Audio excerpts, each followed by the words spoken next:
Alhamdulillah nahmaduhu wa nasta'inuhu wa nastaghfiruh wa na'udzu billahi min shururi anfusina wa min sayyiati a'malina may yahdihillahu fala mudhillalah wa may yudlil fala hadiyalah. Asyhadu an la ilaha illallah wahdahu la syarikalah. Asyhadu anna Muhammadan 'abduhu wa rasuluh la nabiyya ba'dah. Allahumma salli ala Sayyidina Muhammadin wa ala alihi wa sahbihi ajma'in, amma ba'd. Faya ibadallah, usikum binafsi bittaqallah, faqad fazal muttaqun. Ittaqullah haqqa tuqatih, wa la tamutunna illa wa antum muslimun. A'udzu billahi minasy syaithanir rajim. Bismillahirrahmanirrahim. Wal 'asri innal insana lafi khusrin illa alladziina aamanu wa 'amilus solihati wa tawasaw bil haqq wa tawasaw bis sabr. Qala Nabi sallallahu alaihi wasallam, min husnil islamil mar'i tarkuhu ma la ya'ni. Shadaqallahul adzim wa shadaqa rasuluhun nabiyul karim wa nahnu ala dzalika minasyahidin wa syakirin walhamdulillahi rabbil alamin. Sidang Jumat yang dirahmati Allah Subhanahu wa taala. Yang pertama dan paling utama dari kehidupan kita kesehariannya adalah mari kita panjatkan rasa syukur kita kepada Allah Subhanahu wa taala, karena dengan berbagai limpahan curahan nikmat dari Allah Subhanahu wa taala, pada siang hari ini kita mampu melaksanakan salah satu kewajiban kita sebagai lelaki beriman, yaitu untuk melaksanakan salat Jumat secara berjamaah di masjid. Selawat serta salam moga Allah limpahkan kepada junjungan kita, suri tauladan kita, uswatun hasanah kita, itu Nabi kita Muhammad sallallahu alaihi wasallam, pada keluarganya, sahabatnya, pengikutnya, dan mudah-mudahan kita termasuk di dalamnya. Karena kita setia dan istiqamah menjalankan seluruh ajaran-ajarannya dan menjauhi larangan-larangannya, dan insya Allah menyebarluaskan ajaran-ajarannya. Sidang Jumat yang dirahmati Allah Subhanahu wa taala, sebelum khatib menyampaikan isi khutbah pada hari ini lebih lanjut, sebagaimana mestinya khatib akan menyampaikan satu wasiat yang wajib disampaikan di setiap mimbar-mimbar khutbah Jumat, yaitu seruan untuk bertakwa kepada Allah Subhanahu wa taala. Hadirin, marilah senantiasa kita tingkatkan keimanan dan ketakwaan kita kepada Allah Subhanahu wa taala. Kita jadikan takwa ini sebagai pakaian kita. Wa libasit taqwa dzalika khair. Pakaian takwa adalah pakaian terbaik. Dengan pakaian itu kita pakai di dunia ini, kita hiasi diri kita dengan takwa kepada Allah Subhanahu wa taala. Mudah-mudahan nanti di yaumil akhir kita menghadap Allah Subhanahu wa taala dengan keadaan mengenakan pakaian takwa itu, sehingga Allah ridho kepada kita semua dan Allah memasukkan kita ke jannahnya. Amin ya rabbal alamin. Dan ketakwaan itu pula jadi modal kehidupan kita di dunia ini. Karena wa may yattaqillaha yaj'al lahu makhraja wa yarzuqhu min haitsu la yahtasib. Dengan ketakwaan itu mudah-mudahan Allah Subhanahu wa taala senantiasa memberikan jalan keluar dari setiap permasalahan hidup yang kita hadapi dalam kehidupan di dunia ini, terlebih kehidupan akhirat. Dan mudah-mudahan dengan takwa itu Allah senantiasa melimpahkan kita rezeki yang tidak disangka-sangka, berlimpah, bermanfaat dunia dan akhirat. Itulah rezeki bagi orang-orang yang bertakwa insyaallah. Sidang Jumat yang dirahmati Allah Subhanahu wa taala, pada siang hari Jumat ini kita alhamdulillah berada di penghujung bulan Dzulhijjah. Tidak terasa, perasaan baru kemarin kita ribut masalah apakah 10 Dzulhijjah itu Sabtu atau Ahad. Sekarang sudah berada di penghujung bulan Dzulhijjah. Kita akan memasuki bulan Muharram. Rasanya baru kemarin kita meninggalkan Idul Fitri. Rasanya baru sebulan yang lalu kita meninggalkan Ramadan. begitu cepat waktu berlalu. Begitu singkatnya masa berganti. Bagi kita seorang muslim harus senantiasa waspada dengan waktu ini. Karena ketika kita tidak waspada, kita akan bisa terkategorikan sebagai orang-orang yang merugi hidup di dunia ini. Sebagaimana ayat yang tadi saya bacakan di awal, itu dalam surat Al-Asr. Bismillahirrahmanirrahim. Wal 'asri innal insana lafi khusrin illa. Demi masa, demi waktu. Waktu adalah kehidupan. Karena hidup tanpa waktu berarti tidak ada kehidupan. Berarti bisa juga dikatakan demi kehidupan ini. Innal insana lafi khusrin illa. Manusia itu sungguh dalam kerugian hidup di dunia ini. Jadi ketika kita tidak waspada, ketika kita tidak bisa mensiasati waktu yang Allah berikan ini dalam kehidupan kita, setiap kita sama 24 jam sehari semalam. Ketika kita tidak mampu memanage waktu ini, maka kita akan terkategorikan sebagai orang-orang yang rugi. Mengapa? Karena waktu begitu cepat berlalu. Rasanya baru kemarin tanggal 10 Zulhijjah, sekarang sudah ada di penghujungnya. Oleh karena itu ada rumusan-rumusan yang ditawarkan oleh Allah Subhanahu wa taala dalam surat Al-Asr tadi itu. Yaitu agar kita tidak rugi hidup di dunia ini. Berlalunya waktu dari hari ke hari, bulan ke bulan, tahun ke tahun, yang kita hidup di dalamnya, berjibaku siang dan malam untuk memenuhi kebutuhan hidup kita dan keluarga. Jangan sampai kita tahu-tahu sudah datang waktunya ajal kita menjemput. Karena memang ajal manusia terkadang datang secara mendadak. Jangan sampai kita baru terhenyak, baru tersadar, kita belum melakukan apa-apa untuk bekal akhirat kita ketika ajal kita menjemput. Kullu nafsin dha'iqatul maut. Itulah paradigma berpikir kita yang harus kita terapkan, bahwa kita pasti akan mati. Waktu yang kita lalui pasti akan berakhir. Kata Nabi, ingatlah, memperbanyak ingat tentang pemutus kenikmatan. Aksiru dzikra hadzamil ladzat, kata Nabi. Jadi perbanyaklah mengingat-ingat pemutus kenikmatan, yaitu apa? Kematian. Jangan sampai kesibukan kita di keseharian kita berjibaku dengan hidup, berangkat pagi, pulang malam, memenuhi hajat-hajat kita di dunia ini, kita lupa pemutus kenikmatan, yaitu apa? Kematian. Jangan sampai kita termasuk orang-orang yang rugi ketika malaikat Israel sudah menjemput, baru kita ingat kita belum punya bekal apa-apa. Naudzubillah. Ada hadis dari Ibnu Majah, diceritakan ada sahabat Ansor yang bertanya kepada Nabi, "Wahai Nabi, siapa mukmin yang paling baik?"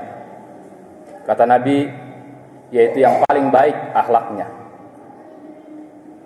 Lalu Ansor ini bertanya lagi, siapa mukmin yang paling cerdas? Lalu Nabi berkata, mukmin yang paling cerdas adalah mukmin yang senantiasa mengingat kematian dan mempersiapkan untuk menghadapinya. Jadi menurut pandangan agama kita, orang yang justru dianggap cerdas itu adalah orang yang ingat akan kematian. Mengapa? Karena memang kesana muaranya.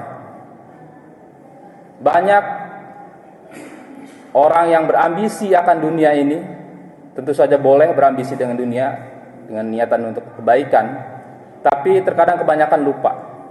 Berambisi dengan keduniaan, mengumpulkan harta sebanyak-banyaknya, mengejar target jabatan setinggi-tingginya. Tapi kita lupa bahwa pada akhirnya kita akan menghadapi yang namanya kematian. Inilah orang yang cerdas. Ketika dia sadar bahwa suatu saat dia akan mati, dan itu mendadak, kadang-kadang mendadak. tidak memandang usia, tidak memandang sehat. Terkadang kematian itu datang seketika. Orang yang cerdas senantiasa mewarning dirinya, saya harus senantiasa ingat akan kematian. Mengapa? Dengan paradigma berpikir seperti ini, maka kita akan menjadi orang yang hati-hati, menjadi orang yang waro, menjadi orang yang senantiasa waspada, takut jikalau nanti kematian datang secara mendadak. Oleh karenanya, sebagai mukmin yang cerdas harus senantiasa mempersiapkan diri untuk menghadapinya. Kata Nabi, man akhiru kalamihi la ilaha illallah dakhala jannah. Siapa yang orang terakhirnya ketika sakaratul maut yang diucapkannya adalah kalimat la ilaha illallah, maka masuk surga. Apakah semudah itu? Ketika orang ingin mengucapkan kalimat la ilaha illallah, secara sadar kita ucapkan itu mudah sekarang. Karena kita seorang muslim, kita ucapkan yang sepenuh kesadaran la ilaha illallah. Tapi ketika ajal menjemput, nyawa sudah di tenggorokan, apakah bisa semudah itu? Tapi Nabi mengatakan, orang yang mengatakan itu la ilaha illallah ketika di akhir hidupnya akan masuk surga, berarti bisa. Tentu saja dengan daya upaya kita, dengan doa kita. Salah satu upaya kita, ini menurut khotib secara pribadi, kita senantiasa mendawamkan kalimat itu. Kalimat apa? La ilaha illallah. Ya, kita usahakan dalam sehari mungkin kita ucapkan kalimat thayyibah itu 100 kali minimal. Atau lebih baik setiap hari setelah sholat kita ucapkan la ilaha illallah. Setiap kesempatan, setiap waktu luang kita ucapkan la ilaha illallah. Karena itu afdalul dzikr. Sebaik-baik zikir adalah la ilaha illallah. Dengan mendawamkan, dengan membiasakan kalimat ini di lidah kita la ilaha illallah, mudah-mudahan ini akan membenam di dalam alam bawah sadar kita, sehingga nanti ketika ajal menjemput yang terucap adalah kalimat itu. Karena konon katanya ketika sakaratul maut yang terucap itu adalah yang menjadi kebiasaan semasa hidup seorang. Karena yang berbicara adalah alam bawah sadar. Khotib ada sedikit cerita, ada seorang yang kesehariannya berprofesi sebagai kondektur sebuah bis antar provinsi atau antar kota. Setiap hari dari usia remajanya hingga usia senjanya beliau bertugas sebagai kondektur, sebagai kenek bis. Setiap hari yang dia ucapkan adalah kota tujuan di mana bisnya berjalan. Dan apa yang terjadi ketika ajal menjemput? Ketika ajal menjemput yang terucap adalah kalimat kota yang setiap hari dia sebutkan, bukan kalimat la ilaha illallah. Naudzubillah. Karena memang itu setiap hari yang dia ucapkan. Kota tujuan bisnya yang setiap hari dia bekerja. Artinya bisa kita upayakan diri kita mengucapkan kalimat la ilaha illallah ketika ajal menjemput dengan cara mendawamkan. Kita biasakan setiap hari. Khatib mengingatkan diri khatib secara pribadi dan jamaah sekalian, afdhalul dzikri la ilaha illallah, agar melekat di lidah kita dan membenam ke alam bawah sadar kita. Mudah-mudahan itu nanti yang terucap ketika ajal menjemput. Innal insana lafi khusrin illa illal ladzina amanu. Ini rumusan pertama. Ketika kita tidak ingin rugi hidup di dunia ini, yang pertama adalah beriman kepada Allah Subhanahu wa taala. Ini rumusnya, tidak bisa tidak. Kita ingin hidup di dunia ini dengan keberuntungan, maka berimanlah kepada Allah Subhanahu wa taala dan kalimat la ilaha illallah tadi. Rumus pertama adalah kita beriman kepada Allah Subhanahu wa taala dengan apa yang dibawa oleh Rasulnya Muhammad sallallahu alaihi wasallam, menjalankan semuanya, apa yang diperintahkan dan meninggalkan semua yang dilarang. Wa amilus sholihat. Setelah beriman apakah cukup? Apakah cukup orang mengakui tasdiqum bil qalbi dengan hatinya, wa iqrarun bil lisan, mengakui dengan lidahnya la ilaha illallah, wa amalun bil arkan. Yang ketiga adalah wa amilus sholihat wa amalun bil arkan. Kita kerjakan perintah-perintah Allah. Tidak cukup dengan kita berkata saya beriman, tidak cukup dengan berkata saya la ilaha illallah. Harus dibuktikan dengan perbuatan. Jalankan sholat 5 waktu. tunaikan zakat, puasa, haji, berbuat baik kepada tetangga, berbakti kepada orang tua, menghormati yang muda, infak, zakat dan sebagainya. Itulah pembuktian dari keimanan kita. Kalau kita tidak ingin rugi hidup di dunia ini, mengingat waktu sangat cepat berlalu. Setelah kita beriman, wa amilus sholihat, beramal soleh sebanyak-banyaknya. Mudah-mudahan itu Allah menjadi ridho. Timbangan kebaikan kita menjadi lebih berat nanti di mizan di hadapan Allah Subhanahu wa taala. Sehingga Allah ridho memasukkan kita dalam surganya. Rumus yang selanjutnya adalah wa amilus sholihat wa tawassaw bil haqq wa tawassaw bis sabr. Setelah kita beriman, beramal soleh, apakah cukup? Belum. Kita harus senantiasa saling menasehati dalam kebenaran, saling menasehati dalam kesabaran. 4 rumus inilah yang insya Allah keselamatan hidup kita di dunia dan di akhirat.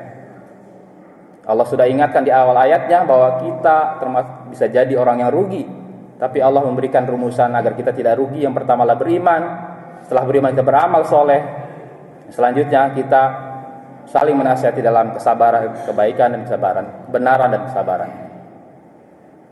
Hari-hari ini, beberapa minggu yang lalu, di media sosial kita dapati bahwa begitu ramainya aktivitas remaja di kawasan Jakarta, SCBD. Tentu saja khotib bukan ingin membatasi kreativitas anak-anak muda kita. Cuman betapa mirisnya kita lihat sisi lain dari anak-anak muda itu, remaja-remaja kita yang nongkrong di SCBD itu. La haula wala quwata illa billah. Yang mereka tampilkan apa yang melanggar dari kodratnya sebagai manusia, sebagai lelaki. Lelaki berpakaian seperti wanita, berlenggak-lenggok seperti wanita, naudzubillah. Padahal jelas Rasulullah melaknat laki-laki yang berpakaian seperti wanita. Sisi yang lain, ada wawancara, ditanyai bagaimana dengan niat sholat zuhur, gelagapan mereka. Mereka tidak bersekolah kebanyakan. Ini sisi lain. Mungkin di sisi lain ini ada baiknya bahwa ini merupakan kreativitas dari anak-anak muda kita. Tapi alangkah baiknya kita arahkan untuk jadi lebih baik agar menjadi diridhoi oleh Allah Subhanahu wa taala dengan seni yang baik, yang mengajak pada kebaikan dan tidak melupakan Allah Subhanahu wa taala. Ini kenyataan real di masyarakat kita dan ini masif sekali di dunia sosial. Ini akan menular kemana-mana karena ini viral. Banyak remaja-remaja kita yang ikut arus ini, memakai pakaian yang lelaki seperti wanita, wanita seperti lelaki. Naudzubillah. Mudah-mudahan kita dimasukkan oleh Allah Subhanahu wa taala sebagai orang yang beruntung. Orang senantiasa beriman, beramal soleh dan berdakwah, yaitu saling menasihati dalam kebenaran dan kesabaran. Barakallahu li wa lakum fil Qur'anil azim wa nafa'ani wa iyyakum bil ayati wa dzikril hakim wa taqabbala minni wa minkum tilawatahu huwas samiul alim. Aqulu qawli hadza wa astaghfirullah li wa lakum lisa'il muslimina wal muslimat wal mu'minina wal mu'minat fastaghfiru innahu huwal ghafurur rahim.